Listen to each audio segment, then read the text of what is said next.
Hello, welcome to Writings from the Hills. My name is Lori. This week we are spotlighting a book called The Flood and the Blood. This is by Deitz. He has written quite a few books about West Virginia and Appalachia. A lot of them history based. This one specifically is about the mountain state of West Virginia. One of the floods that occurred in southeast Charleston on Cabin Creek in 1916 and Paint Creek in 1932.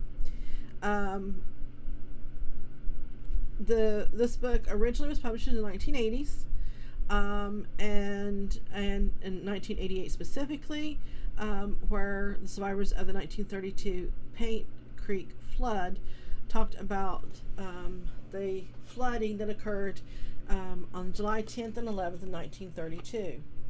The book is, it does have an index. It is 260 some pages long. There is a map of the area, so you can kind of see where they're talking about. And there is an introduction. And again, it starts out with the Paint Creek flood of 1932. And I'm going to read the section labeled The Jinx of Paint Creek. Paint Creek is a beautiful, picturesque stream in southern West Virginia, rising high in the mountain and winding its way through the narrow valley to the Great Canal. For many years, so many periodical elements have come to this valley, the mountaineers living far out in the hills have revived a legend of an ancient curse put on the stream by the Indians. They tell you it was originally named Paint Creek by the Indians, the name originating from the particular color of marking placed on the trees along the stream, either by various tribes or by different members of the same tribe.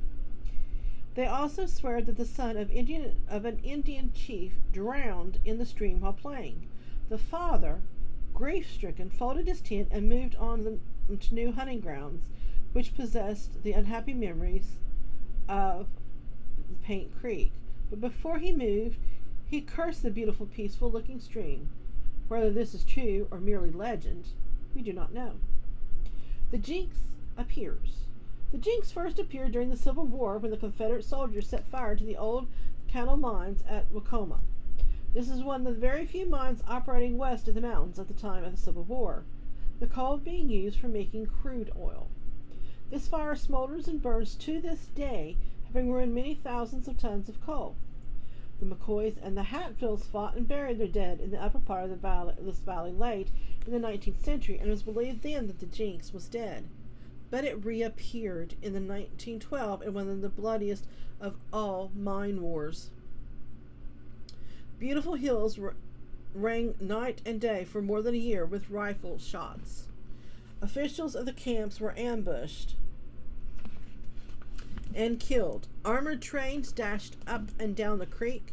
The famous bullpen was erected at Paint Creek Junction, and over 1,000 miners herded into it until the government of the state, with the government of the state, with his own hands, unlocked the pen and released the miners.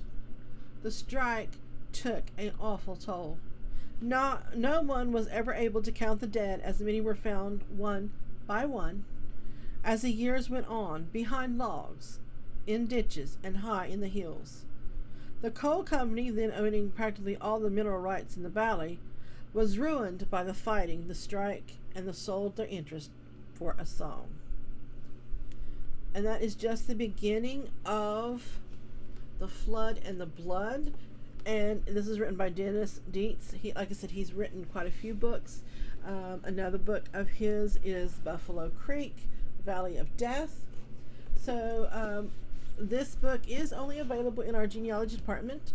It is a lot of short stories, so it is always available for you to read. And I hope you enjoy this. And thank you for tuning in, and I will see you next time.